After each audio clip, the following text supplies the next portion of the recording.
Hi, it's Fias Tarot. Hello, Sagittarius placement. So, this is your end of the month love read. Okay, so syempre, before tayo mag-start, kung hindi ka pa nakakapag-subscribe, please do subscribe and hit the notification bell para lagi po tayong biging updated sa mga mangyayari pa lang.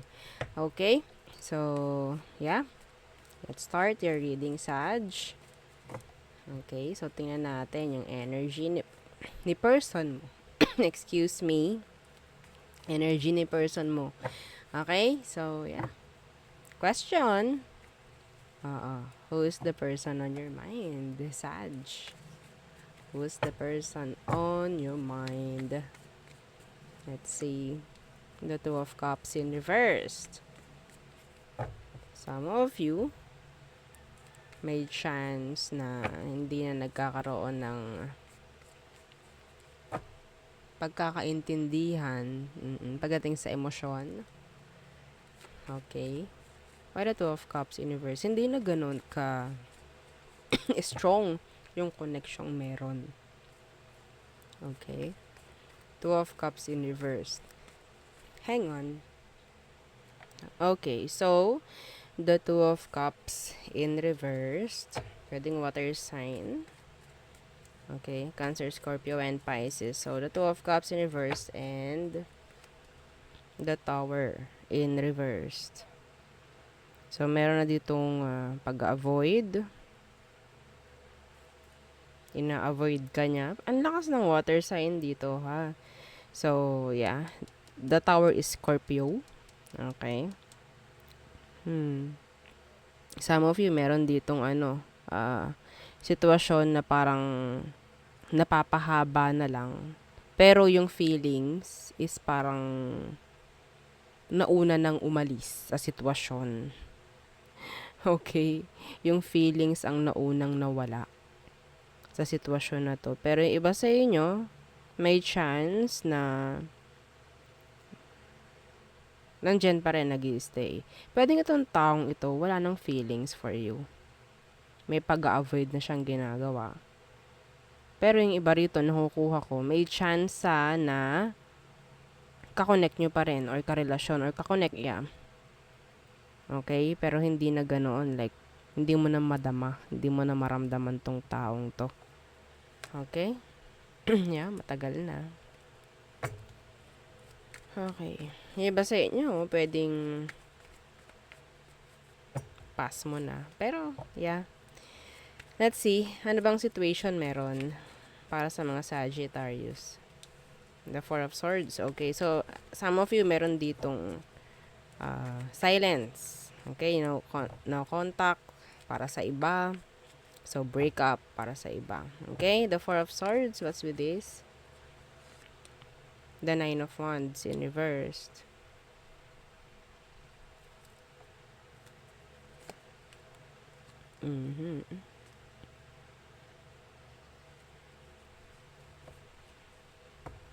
So, ito ha.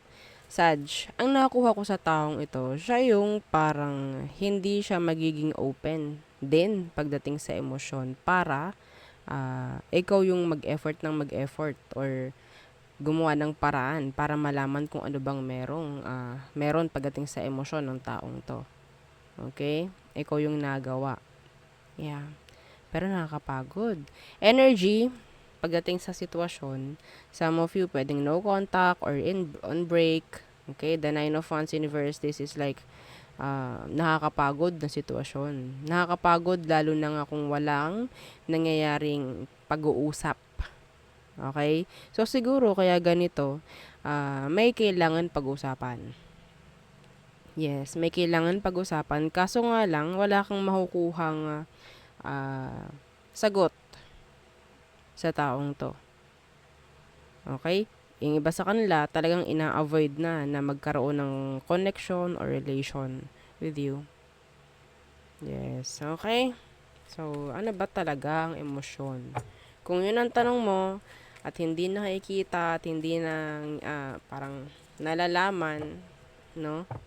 Dahil ayaw niyang sabihin, tingnan natin dito. Okay, Sag.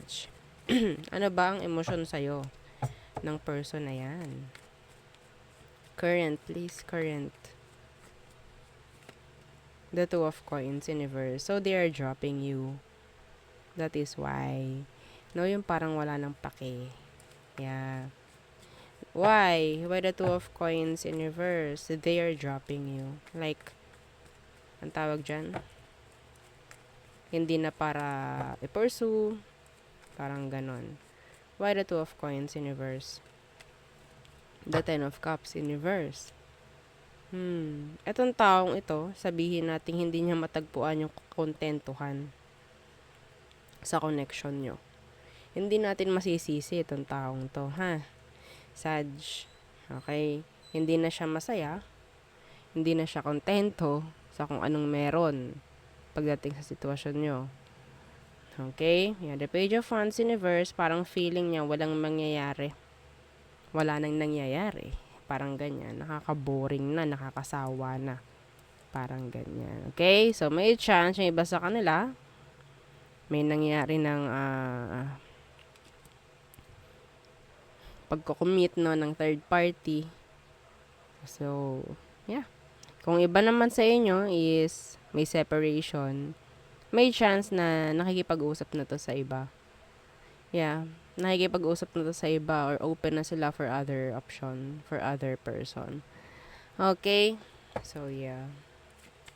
Wala, ina-avoid na niya na magkaroon ng connection with you in general.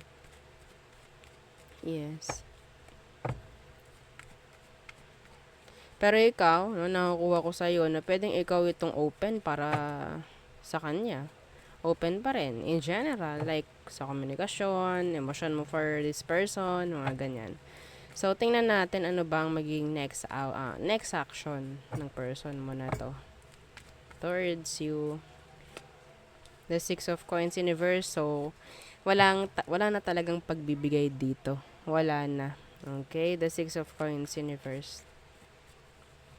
Binabawi na lahat. Parang ganyan. Yeah, the Six of Swords. Talaga pong nalayo na to. At mas minamabuting maging single na lang. Okay? I'm sorry. Yeah.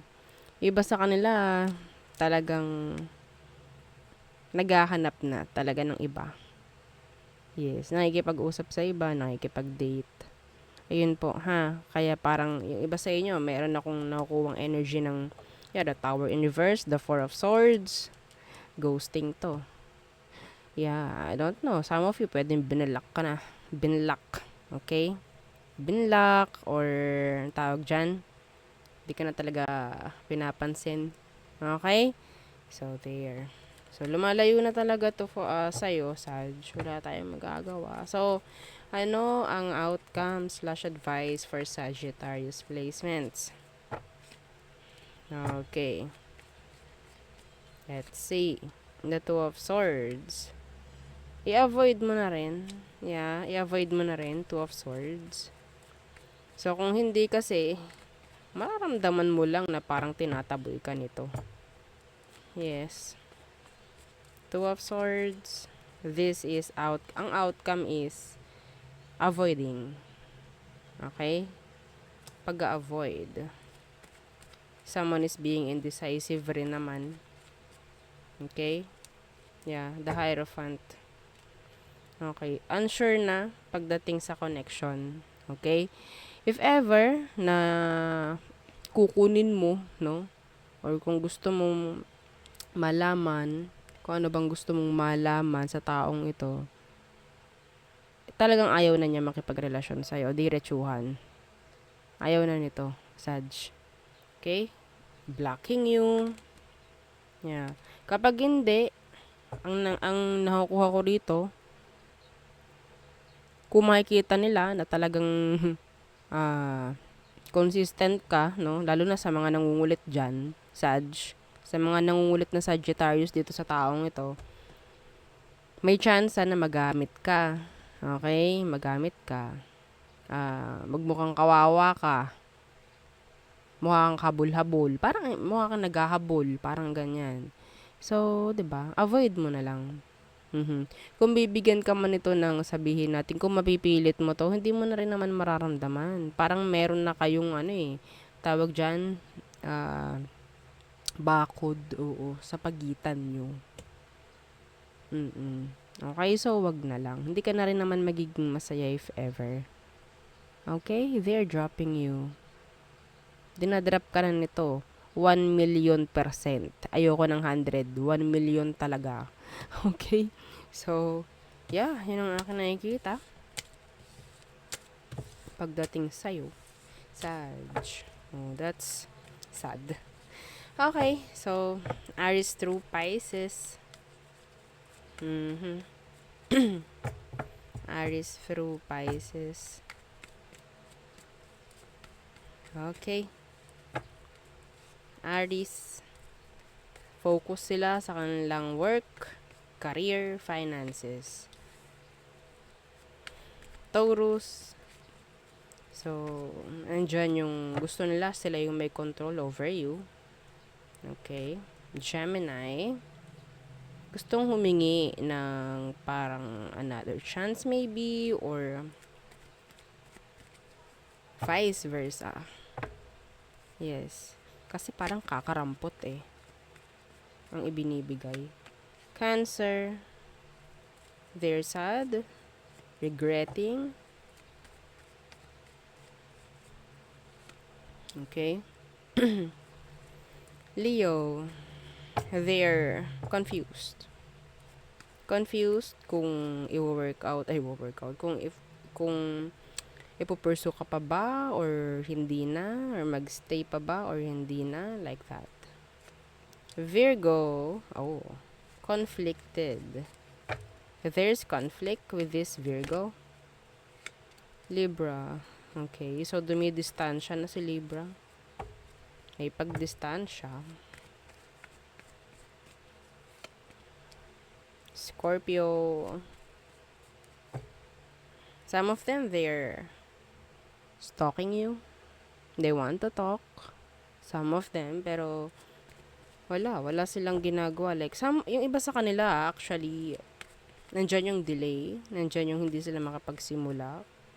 Some of them, hindi para makamove on. Sagittarius, they're waiting patiently. Yes. Capricorn, so nawala na yung attraction ni Capricorn. Yeah. Aquarius, they're stalking you. They want to talk. Some of them. Pisces, they want a long-term relationship with you. Okay, some of them, andyan yung regrets. Oo. Dahil marami silang ginawang pagsasayang sa sitwasyon nyo before. Okay, so there, yun ang ating reading for Sagittarius placements. Again, don't forget to like, share, and subscribe, and follow our FB page. Thank you. Bye.